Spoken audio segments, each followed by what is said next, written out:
Good afternoon, everybody. Happy Saturday. I hope all of you guys are doing well. I got a special kind of duo review, I guess, today. None other than Soundwave right here and his cohort. Not really cohort, like I was saying, but of his altered state, Soundblaster. Soundwave is what every one of us wanted as a kid in the 80s, wanted as a boombox. Well, thankfully there were some kits and stuff. I think it was Shockwave Studios 50 and 51. It's some of that nature that way. You can Google it. But look up Shockwave's Labs, and they got like a piece that can fit right here in the shoulder area to where you can extend and slide back the arm and make a really neat little, boombox out of your stuff, and balance the boombox with these little pegs that are meant for the spaceship mode that's back here in the back. Same thing with Soundblaster here. And actually I got an extra piece or two there on him because I did a mod where I got one of these guys and give the red eyes to this guy, put the yellow eyes back in the other one, and took it back to the store and accidentally came up with another one of these blasters here, and got another one of those, and I can't remember where the one for this went to anyway. But yeah, that's how I balance it out, as I slide those arms directly behind the legs there with that mod I was telling you about, that neatly made mod that's every bit worth the price. And then you just carefully shift that on out there. Now on mine, what I did is I went ahead and super glued that tab in there, because I just know me, I don't want this to ever come apart again, like ever. And this will work for the interim. I'm kind of curious to see if Soundwave comes out with Earthrise, if it'll be actual tape deck perfected, and or a smaller retail versions of the Masterpiece figure that we've already got. For those that got the Masterpiece Soundwave and the 5 cassettes from Toys R Us here in America, I want to say that they initially released the original Masterpiece with just Laserbeak in Japan, and then they came out with all the other ones. And then these days you can get a Rat Bat for $17. You don't have to need to buy the Soundblaster if you don't want to, but the Soundblaster would be nice because it is still essentially Soundwave but just powered up.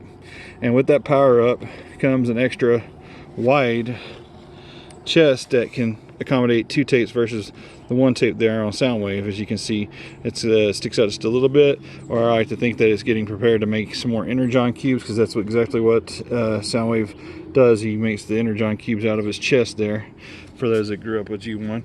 But I've used the other extra bits as antennas on Soundblaster just to amp them up that much more, no pun intended. And I really do have to say I like this all the way around. I like that the tape deck works really good here, and it gets a little stuck here because I've also got two tapes in the chest there. If I can carefully open it. And I want to do a quick review of these guys, or get these guys out here real quick. Hang on one second. Here are all 4 of the cassettes that I have. So far, so good with this duo, this dynamic duo of Soundwave and Soundblaster for Siege, and their tape decks fully opened up. Boom.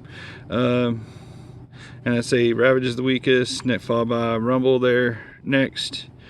And it's kind of funny, I'll tell you a story here in a second.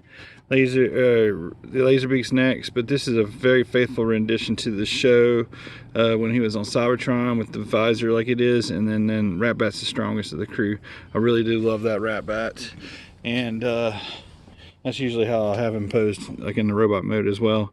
But whenever I first started collecting Transformers, this is how these 2 came together, and then these 2 came together, and then but I keep these guys stored in Soundblaster.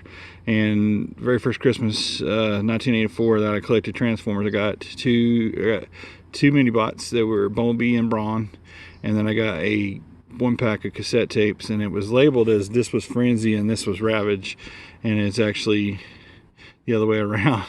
So the whole, red versus blue, who's Frenzy and who's Rumble. Anyway, I keep them with Soundblaster because they'll actually fit in his chest, and then I like to have him lurched up on his shoulders, like I'll show you here in a few minutes. But I think Ravage looks best inside the chest of either one of them. makes the Decepticon symbol pop out a bit more. And then anyway, we're going to get these guys on up into their lamppost mode next, because it's an actual mode. Just bear with me. And while those tabs does keep it from exactly tabbing back into place in the back on the shoulders, this for every intent is their lamppost mode, which I will claim as an official mode. Ever since I did the mod, I don't put it back into that spaceship. It's a atrocious looking spaceship, and I don't know of a cooler way to get it to pose. But I've tried all kinds of stuff with Soundwave there, but I didn't even bother with Soundblaster. And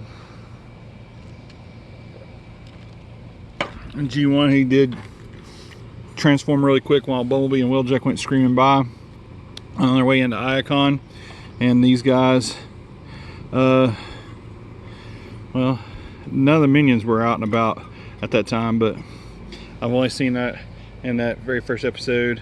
It's a nice thing. It's also in High Moon Studios War for Cybertron game. He actually does that mode in honor of the G1 episode, which is really cool. Part Matt Teeger added into that excellent game. The only thing about War for Cybertron versus Fall of Cybertron, it was so hard once you got ammo in that game to reacquire ammo, and it's definitely lessons learned. And then the second one they did was just absolutely awesome. I just hate that they, like in the story mode, you couldn't take more than one transformer into the said campaign level or whatever. The first game you could just choose different ones. You had like Optimus, Ironhide, and Ratchet or something like that, or Bumblebee or something like that.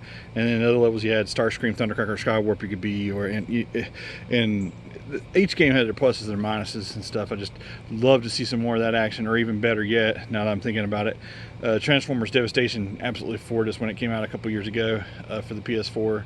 Me and my son played that ridiculously much in the fall when it came out there, and it made him an even bigger fan.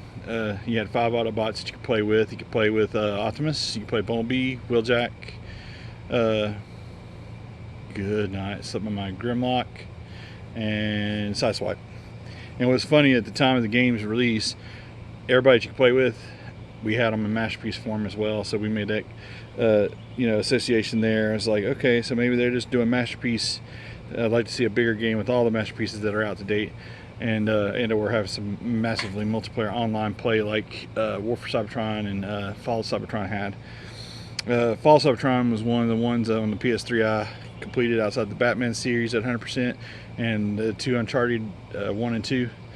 But then on PS4, I've 100%ed Mortal Kombat 11, because that game is just really awesome and hard to put down. Now I get back to these guys. I'm gonna get these guys in robot mode, finish this off, and thank you again for watching.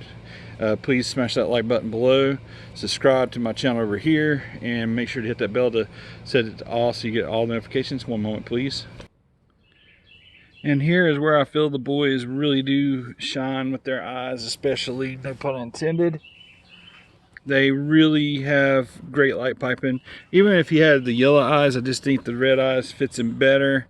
It's to each his own if you decide to do the mod or whatever, but I've modded it to where I had, good representations of both of these guys, and I absolutely love the way that they look in robot mode and amongst their little weaker brethrens there. If you like this video, again, smash that like button down below, comment below, let me know how I did. Those mods can be found on the internet. It's a gap filler, and it fills in the wrist, and there's one for Soundwave that fills in the feet too. And then I want to say it's like Shockwave Labs SL-50551. I like the way that both these guys, and you can't see on that hand, but they both got the tool, the little hand tool to where they can push the button and eject them into battle. Just a really solid, these are both solid pieces, highly recommended. And I just really, this is how I like Soundwave, guys. Anyhow, thanks again for watching. Thanks to all those who have subscribed and supported me. Just want this to take off and become one of the 2 jobs I do from home. Make YouTube channels with good content and not tie up too much of your time, as I'm coming up on the 10-minute mark. And then sell vacations. I do cruises primarily, but also through our stuff we also sell land packages. So don't let that be a deterrent to, you know, giving us a call and letting us try to help find you your next dream vacation. A lot of places are offering discounts for the next 18 to 36 months, and I think it's worth it. That's what I want to do as I grow older: make memories and back catalog my stuff and just have a good time, guys. Stay safe out there, adhere to the precautions and stuff, and let's squish this quick COVID thing. And until R1, be safe and happy, guys. Have a great weekend.